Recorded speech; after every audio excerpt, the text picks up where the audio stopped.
Sir जवाब चाहूंगा असातिज़ा को लेकर। आरईटीज भी बड़ा इंपॉर्टेंट रोल प्ले कर रहे हैं, आपकी हुकूमत ने उन पर फारूक साहब ने आते ही बड़ा काम किया था। आरईटीज की ट्रांसफर पॉलिसी ना होना एक बार बार वो पूछा जाता है कि क्या उस पर हुकूमत कर रही है, और इसी का पार्ट बी क्वेश्चन का जो सीजनल टीचर्स हैं, अब विंटर्स से निकलकर हम समर्स की तरफ जाएंगे, दूर दराज इलाकों में निजाम तालीम एक तरह से 30-40% उनके हाथों में होगा जम्मू कश्मीर की जहां तक बात है। दोनों के लिए एक मुख्तसर जवाब। देखिए, एक मैं सबसे पहले आरईटी टीचर आरईटी स्कीम शुरू की है फारूक अब्दुल्ला साहब, मैं उनको मुबारकबाद देना चाहती हूँ। वो इतना, मैं समझती हूँ वो इतना अच्छा कंसेप्ट था। जब लोग आते थे दूर दराज इलाकों में, कोई स्कूल नहीं था, कोई टीचर नहीं था, उनको मौका नहीं मिलता था ताकि वो कम्पीट करें सिटी के स्टूडेंट्स के साथ।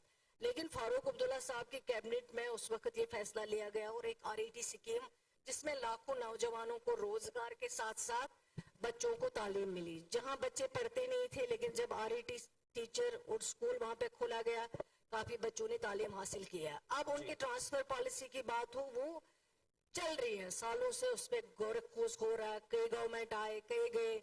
लेकिन मैं समझती हूँ कि उमर अब्दुल्ला साहब ने 2009 के बाद जो सरकार बनी, उस सरकार में एक कैबिनेट डिसीजन लिया गया था। उस कैबिनेट डिसीजन में इनकी ट्रांसफर पॉलिसी पे बात हुई थी। लेकिन मेरा इसमें खुद जाती एज एजुकेशन मिनिस्टर मैं ये कहूंगी कि जिस चीज के लिए आपको रोजगार दिया गया, किस चीज के लिए दिया गया कि आप इस दूर दराज इलाकों में बच्चों को पढ़ाओगे, आप यहाँ सर्विस करेंगे। लेकिन अब हमें इसमें कुछ बीच वाला रास्ता निकालना है। वो ये कि हम दो चीजें इसमें एग्जामिन कर रहे हैं। एक तो ये कर रहे हैं कि मैरिज ग्राउंड्स पे जो है इसका ट्रांसफर का जो है वो हम शायद कंसीडर कर लें, इसको डिपार्टमेंट एग्जामिन कर रहा है। दूसरा जो है, कोई हेल्थ इशू ऐसा हो वो कंसीडर हम कर सकते हैं।